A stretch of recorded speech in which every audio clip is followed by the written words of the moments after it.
আসসালামু আলাইকুম। কেমন আছেন সবাই? আজকে আমাদের শ্রীমঙ্গলের চতুর্থ দিন। এখন আমরা যাচ্ছি ব্যাকয়ার্ড রিসর্টে। আজকে সেটার অভিজ্ঞতা সম্পর্কে আপনাদের বলবো। সত্যি বলতে আমাদের সবারই খুবই বাজে অভিজ্ঞতা হয়েছে। আমি আর কোনোদিন এই রিসর্টে যাব না। ব্যাকয়ার্ডে যাওয়ার পরে সেখানে পরিবেশ দেখে আমাদের মুড অফ হয়ে গিয়েছিল। ব্যাকয়ার্ডে যাওয়ার রাস্তা খুবই নিরিবিলি ছিল। আশেপাশে কোনো দোকানপাট বাসার কিছুই ছিল না। প্রথমে ভেবেছিলাম আমরা ভুল রাস্তায় গিয়েছি, কিন্তু পরে গিয়ে দেখি যে না, এইটাই হচ্ছে ব্যাকয়ার্ডে যাওয়ার রাস্তা। তো যাওয়ার পর প্রথমে তাদের সাইনবোর্ডটা দেখতে পাই। তো তারা আমাদের জন্য গেট খুলে দেয়। যাওয়ার পরে দেখি গাড়ি পার্কিং করার জায়গা খুবই ছোট। তো আমাদের ড্রাইভার ভাইয়া খুবই দক্ষতার সাথে গাড়িটা পার্কিং এরিয়াতে পার্ক করে ফেলে। দেন হচ্ছে গাড়ি থেকে নেমে তাদের রিসেপশনে যাই। সেখানে গিয়ে আমাদের অনেকক্ষণ বসে থাকতে হয়েছে। এইটা হচ্ছে তাদের রিসেপশনে বাহিরের ভিউ। তো ওয়েলকাম ড্রিঙ্কস হিসেবে তারা অনেক লেট করে আমাদেরকে ওয়াটারমেলন জুস দিয়েছিল, যেটা খেতে খুবই বাজে ছিল। মনে হয়েছে পানির মধ্যে একটুখানি তরমুজ আর চিনি দিয়ে বানিয়ে দিছে। দেন হচ্ছে আমাদের রুমে চাবি দেওয়া হয়। রুমে ঢুকে আমাদের মন আরও বেশি খারাপ হয়, কারণ এত টাকা দিয়ে রুম নিয়েছিলাম, ভেবেছি রুম অনেক বড় হবে, ভিতরে অনেক জায়গা হবে, কিন্তু ফ্যামিলির রুম হিসেবে রুমের মধ্যে স্পেস খুবই কম ছিল। আমরা প্রাইভেট পুল নিয়েছিলাম, কিন্তু যাওয়ার পর দেখি কোনো কিছুই প্রাইভেট নাই, সব কিছু ওপেন। পাহাড়ে মানুষ কাজ করতেছে, তারা আমাদের দেখতেছে, আমরাও তাদের দেখতে পাচ্ছি। যাক, এগুলো বাদ দিয়ে আমরা খাবার খাওয়ার কথা চিন্তা করলাম। রিসোর্টে যাওয়ার আগে আমরা আমাদের খাবার অর্ডার করেছিলাম, কিন্তু রিসোর্টে যাওয়ার ৩-৪ ঘন্টা হয়ে গেছে, তারা আমাদের কোনো খাবার দেয়নি। উল্টো আমরা যখন তাদের রেগে জিজ্ঞাসা করেছি, তখন আমাদের বলে খাবার রেডি, রুমে দিয়ে আসতে হলে ৩০০ টাকা চার্জ দিতে হবে।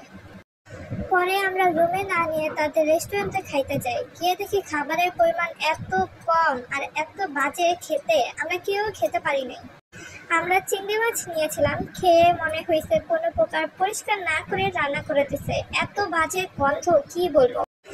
তাও প্রাইস অনুযায়ী আমাদের দিয়েছিল মাত্র 2 পিস।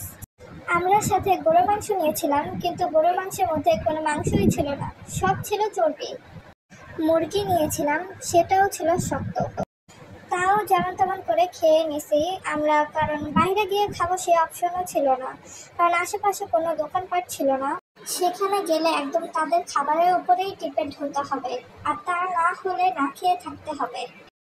আমাদের এত পরিমাণে খারাপ লাগতেছিল, যার জন্য ডিসাইড করে ঢাকা ব্যাক করব। কিন্তু আমাদের সাথে যেহেতু বাবু ছিল, যার জন্য আমরা ব্যাক করতে পারিনি। আমি তাদের পেজে ছবি প্লাস ব্লগ দেখে অনেক আশা নিয়ে গিয়েছিলাম, কিন্তু পুরাই হতাশ হতে হয়েছে। আপনারা যারা টাকা খেয়ে প্রমোশন করেন, তারা প্লিজ এগুলো বন্ধ করেন, কারণ আপনাদের জন্য আমাদের সাফার করতে হয়। দেন হচ্ছে ওদের যে ওয়াশরুম, এটাও খুব বাজে, কারণ ওয়াশরুমের ভিতরে গেলে তা বাহির থেকে সবই দেখা যায়। আমরা ঢাকা থেকে সাথে ক্লিপ, রশি নিয়ে গিয়েছিলাম জামা কাপড় রোদ দেওয়ার জন্য। সে রশি, ক্লিপ আর টাওয়াল দিয়ে পরে গ্লাস থেকে ওয়াশরুমে গিয়েছিলাম। তার মধ্যে সবচেয়ে বড় কথা, ওদের ওয়াশরুমে কমোডের মুখ পশ্চিম দিকে। আমরা যারা মুসলিম, তারা কিভাবে এরকম ওয়াশরুমে যাব ভাই? ছবিতে দেখছি পাইনাপেল ভিউ আছে, কিন্তু গিয়ে দেখি কোনো ভিউ নাই, ছোট ছোট পাইনাপেল গাছ কিছু। তারপর রাতের খাবারের জন্য তাদের 5:30-এর মধ্যে জানাতে হবে, এরপরে হলে তারা কোনো অর্ডার নেবে না।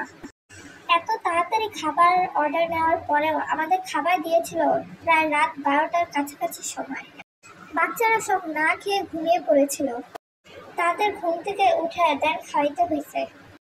খাবারের মাঝেই তাদের পানি কথা বলেছিলাম, কিন্তু এদিকে আমাদের খাবার শেষ, কিন্তু পানি দেওয়ার কোনো নামই নেই। খাবারের অনেক পরে পানি দিয়েছিল। আমাদের টোটাল বিল হয়েছিল খাবার নিয়ে 15,500 টাকা। সম্পূর্ণ টাকাটাই জলে গেছে, এত বাজে সার্ভিস ছিল। দেন ঢাকা ব্যাক করে তাদের পেজে কমেন্টে বাজে রিভিউ দিয়েছিলাম। তারপর দেখি অনেকে আরো বাজে রিভিউ দিতেছে, কিন্তু তারা সেগুলো ডিলিট করে সবাইকে ব্লক করে দেয়। আপনারা প্লিজ ফ্যামিলি নিয়ে ভুলেও এই রিসোর্টে যাবেন না, তাহলে আমাদের মতোই ঠকতে হবে। আশা করি ভিডিওটি ভালো লেগেছে। যদি ভালো লেগে থাকে তাহলে অবশ্যই একটি লাইক, কমেন্ট এবং চ্যানেলটি সাবস্ক্রাইব করে যাবেন।